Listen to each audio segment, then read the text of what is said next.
بسم اللہ الرحمن الرحیم۔ ایسے ہی سچے قصے سننے کے لیے ہمارے چینل کو سبسکرائب کریں۔ قبر سے حضور صلی اللہ علیہ وسلم کا جسم نکالنے کی کوشش۔ دوستو، آج جو واقعہ میں آپ کو سنانے جا رہا ہوں اسے سن کر آپ کے رونگٹے کھڑے ہو جائیں گے۔ اس قصے کو شیخ عبدالحق محدث دہلوی نے اپنی کتاب تاریخ مدینہ میں لکھا ہے کہ آج سے 800 سال پہلے مصر میں ایک بادشاہ ہوا کرتا تھا۔ اس کا نام سلطان نور الدین زنگی تھا۔ وہ بہت نیک بادشاہ تھا، ہر وقت اللہ کا ذکر کیا کرتا تھا۔ وہ روزانہ رات میں 1000 بار حضور صلی اللہ علیہ وسلم کے اوپر درود شریف پڑھ کر سوتا تھا۔ ایک رات تھکن کی وجہ سے سلطان نے صرف 700 بار درود شریف پڑھا اور سو گئے تو خواب میں حضور صلی اللہ علیہ وسلم کا دیدار ہوا۔ آپ نے فرمایا کہ اے نور الدین، آج میرے پاس 300 درود کم کیوں بھیجیں؟ یہ خواب دیکھتے ہی سلطان کی آنکھ کھل گئی اور انہوں نے اسی وقت 300 بار درود شریف پڑھ کر 1000 کی تعداد مکمل کی۔ اس واقعے کے کچھ ہی دنوں بعد سلطان نور الدین ایک رات سوئے ہوئے تھے کہ انہیں خواب میں حضور صلی اللہ علیہ وسلم کا دیدار ہوا۔ آپ صلی اللہ علیہ وسلم نے سلطان سے کہا کہ اے سلطان، 2 عیسائی آدمی میرے جسم کو قبر سے نکالنا چاہتے ہیں۔ تم جلدی سے مدینہ آ کر ان کی خبر لو، ورنہ میرا جسم ان عیسائیوں کے ہاتھ میں چلا جائے گا۔ اور پھر حضور صلی اللہ علیہ وسلم نے سلطان کو ان دونوں آدمیوں کی شکلیں دکھائیں۔ اسی وقت سلطان کی آنکھ کھل گئی تو وہ بے چین ہو اٹھے کہ آخر یہ کیسا خواب تھا اور حضور صلی اللہ علیہ وسلم مجھ سے کیا کہنا چاہتے تھے۔ بستر سے اٹھے اور وضو کر کے 2 رکعت نماز پڑھی اور پھر لیٹ گئے۔ آنکھ لگ گئی اور پھر خواب میں حضور صلی اللہ علیہ وسلم کا دیدار ہوا۔ آپ فرما رہے تھے کہ سلطان، تم کیوں سو گئے؟ میری بات پر دھیان دو، جلدی سے مدینہ آؤ اور مجھے ان دونوں عیسائی کتوں سے بچاؤ جو میرا جسم نکالنا چاہتے ہیں۔ سلطان پھر گھبرا کر اٹھ بیٹھے۔ اس بار بھی سلطان نے جا کر وضو کیا اور 2 رکعت نماز پڑھی۔ ان کی آنکھ پھر سے لگ گئی اور وہ سو گئے۔ خواب میں انہیں پھر سے حضور صلی اللہ علیہ وسلم کا دیدار ہوا۔ آپ صلی اللہ علیہ وسلم نے تھوڑا سختی سے فرمایا کہ اے سلطان، جلدی سے مدینہ آؤ اور مجھے ان عیسائیوں سے بچاؤ۔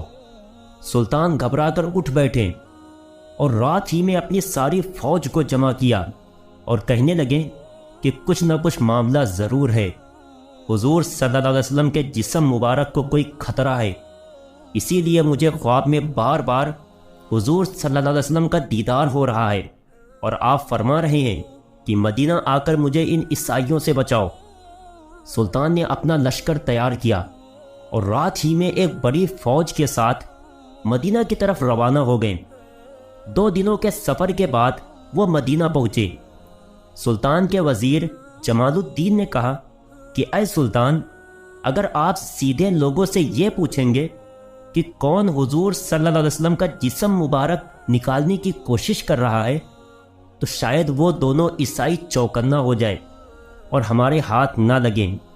اس لیے آپ ایک کام کریں کہ تمام مدینہ والوں میں انعام تقسیم کرنے کا اعلان کر دیں اور پھر ایک جگہ پر بیٹھ کر آپ ہر انعام لینے والے کی شکل دیکھیں۔ اس طرح آپ ان دونوں عیسائیوں کو آسانی سے پہچان لیں گے اور ہمیں انہیں پکڑنا آسان ہوگا۔ سلطان نے کہا ٹھیک ہے، اس کا انتظام کیا جائے، اور پھر صبح ہوتے ہی پورے مدینہ میں اعلان کر دیا گیا کہ سلطان نور الدین کی طرف سے تمام مدینہ والوں کو انعام بانٹے جائیں گے۔ انعام تقسیم کے وقت سلطان ایک کرسی پر بیٹھ گئے اور وزیر جمال الدین لوگوں کو ایک ایک کر کے انعام دینے لگے۔ سلطان ہر آنے والے انسان کا چہرہ خوب غور سے دیکھتے، لیکن انہیں وہ 2 انسان نظر نہیں آ رہے تھے جن کی شکل حضور صلی اللہ علیہ وسلم نے خواب میں دکھا کر سلطان سے کہا تھا کہ یہ دونوں مجھے نکالنا چاہتے ہیں۔ دوپہر کا وقت ہو گیا، سارے انعام بڑھ گئے، لیکن ان دو عیسائیوں کا کوئی سراغ نہ ملا۔ سلطان نے مدینہ والوں سے پوچھا کہ تم میں سے کوئی بچا تو نہیں ہے؟ لوگوں نے کہا نہیں سلطان، سارے لوگ انعام پا چکے ہیں، اب مدینہ میں کوئی انعام پانے سے نہیں بچا۔ سلطان نے کہا نہیں، ابھی 2 لوگ بچے ہیں، وہ میرے پاس حاضر نہیں ہوئے ہیں۔ تو لوگوں کی بھیڑ میں سے ایک آدمی نے آگے بڑھ کر کہا کہ ہاں سلطان، آپ ٹھیک کہہ رہے ہیں، ہمارے محلے میں 2 اللہ کے بڑے نیک بندے ہیں، وہ اپنے گھر سے باہر نہیں نکلتے ہیں، نہ کسی سے کوئی مطلب رکھتے ہیں، صرف نماز پڑھنے کے لیے مسجد نبوی میں آتے ہیں اور پھر اپنے گھر میں ہر وقت اللہ کی تسبیح پڑھا کرتے ہیں۔ وہ دونوں بڑے نیک آدمی ہیں، ہم لوگوں کی بہت مدد کرتے ہیں اور خوب صدقہ خیرات دیتے ہیں، وہ انعام لینے نہیں آئے ہیں۔ سلطان نے کہا کہ میں ان سے ملنا چاہتا ہوں۔ لوگوں نے کہا سلطان، آپ ان سے مل کر کیا کریں گے؟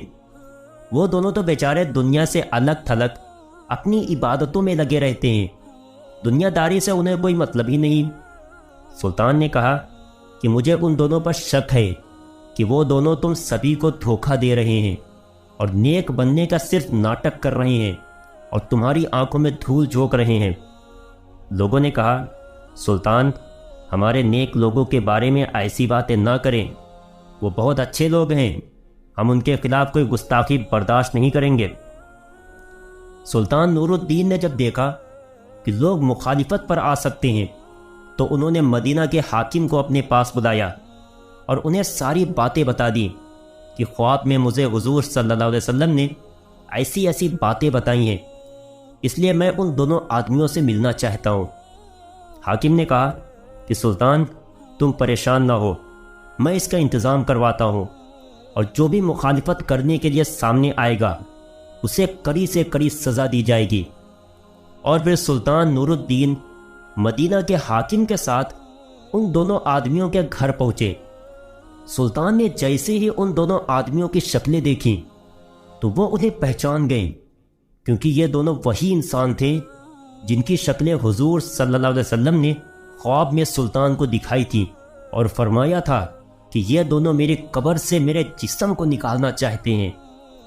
سلطان نے ان دونوں سے ساری باتیں پوچھیں تو انہوں نے صاف انکار کر دیا کہ ہم تو حضور صلی اللہ علیہ وسلم سے بہت زیادہ محبت کرتے ہیں، اسی لیے تو ہم اپنا شہر چھوڑ کر مدینہ میں آ کر رہنے لگے ہیں، ہم ایسا گندا کام کیوں کریں گے؟ سلطان نے کہا تم سچ سچ بتا دو، ورنہ میں تمہیں بہت سخت سزا دوں گا۔ ان لوگوں نے کہا کہ اے سلطان، ہم بالکل بے قصور ہیں، تمہیں جو کرنا ہے کر سکتے ہو۔ پھر سلطان نے فوجیوں کو حکم دیا کہ ان کے گھر کا کونا کونا چھان مارو اور ہر چیز ہٹا کر دیکھو کہ کیا کہیں سرنگ کا نشان ملتا ہے۔ فوجیوں نے پورا گھر چھان مارا لیکن کہیں سراغ نہ ملا۔ سلطان نے خود اندر جا کر ایک ایک چیز ہٹا کر دیکھی لیکن کہیں کچھ نشان نہ ملا۔ اب تو لوگوں نے بھی کہنا شروع کر دیا کہ اے سلطان، یہ تمہاری غلط فہمی ہے، تم ہمارے اللہ والوں کو کیوں پریشان کر رہے ہو؟ مدینہ کے حاکم نے بھی سلطان سے چپکے سے کہا کہ سلطان، مجھے بھی یہی لگتا ہے کہ آپ سے کوئی غلط فہمی ہو گئی ہے، بہتر ہوگا کہ آپ ان دونوں آدمیوں کو چھوڑ دیں، ورنہ لوگوں کی مخالفت بڑھ سکتی ہے۔ سلطان بہت زیادہ پریشان ہو گئے۔ اس کمرے میں ایک مصلی بچھا ہوا تھا۔ سلطان نے مصلی پر کھڑے ہو کر اللہ سے فریاد کی اور سجدے میں سر رکھ کر رونے لگے اور اللہ سے مدد مانگنے لگے کہ اے میرے اللہ، میں ایک انسان ہوں، میرے اندر جتنی طاقت تھی میں نے اتنی کوشش کر لی، لیکن آپ کے پیارے نبی نے فرمایا تھا کہ یہی دونوں دھوکے باز انسان آپ صلی اللہ علیہ وسلم کا جسم نکالنا چاہتے ہیں، لیکن یا اللہ مجھے کوئی سراغ نہیں مل رہا ہے، آپ میری رہنمائی فرمائے۔ سلطان رو رو کر اللہ سے دعا کر رہے تھے اور مدد مانگ رہے تھے کہ تبھی اللہ کی طرف سے سلطان کے دل میں یہ بات ڈالی گئی کہ اے سلطان، تم نے ان دونوں کے کمرے میں ہر چیز ہٹا کر دیکھ لی ہے، ہر طرح سے تلاشی لے لی ہے، ذرا یہ مصلی بھی ہٹا کر دیکھو جس پر بیٹھے تم مجھ سے دعا مانگ رہے ہو۔ سلطان تیزی سے اٹھے اور مصلی ہٹا کر دیکھا تو نیچے لکڑی کا ایک پٹرا بچھا ہوا تھا۔ سلطان نے فوجیوں کو حکم دیا کہ یہ پٹرا ہٹاؤ۔ جیسے ہی اس پٹرے کو ہٹایا گیا تو نیچے ایک سرنگ بنی ہوئی تھی۔ سلطان نے ایک فوجی سے کہا کہ جا کر دیکھو کہ یہ سرنگ کدھر کو جاتی ہے۔ فوجی نے اندر جا کر دیکھا تو وہ سرنگ حضور صلی اللہ علیہ وسلم کی قبر کے پاس تک پہنچ چکی تھی اور حضرت عمر رضی اللہ عنہ کا انگوٹھا نظر آنے لگا تھا۔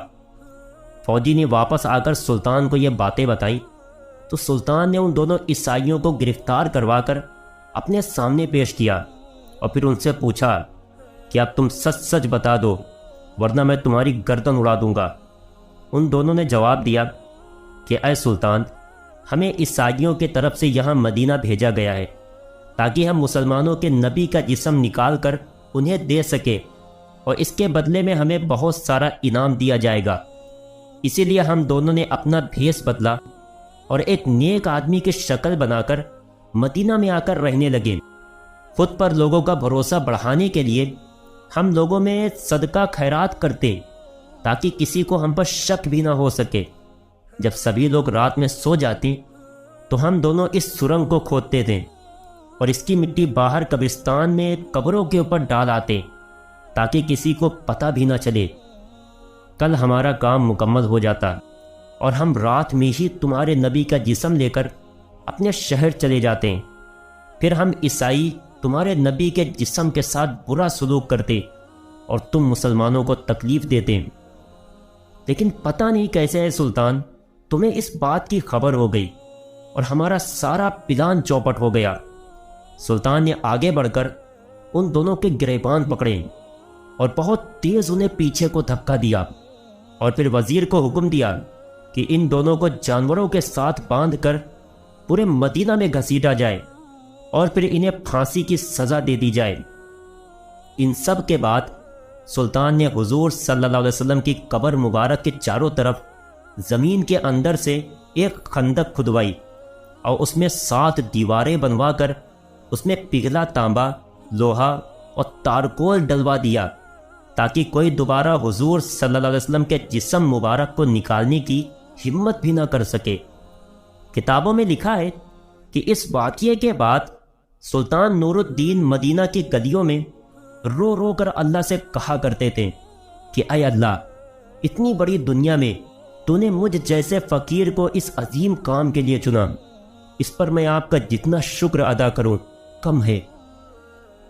دوستو، اگر ویڈیو پسند آئی ہو تو لائک کرنا اور چینل کو سبسکرائب کرنا نہ بھولیں اور جاتے جاتے ایک پیارا سا کمنٹ ضرور کر دینا۔ السلام علیکم۔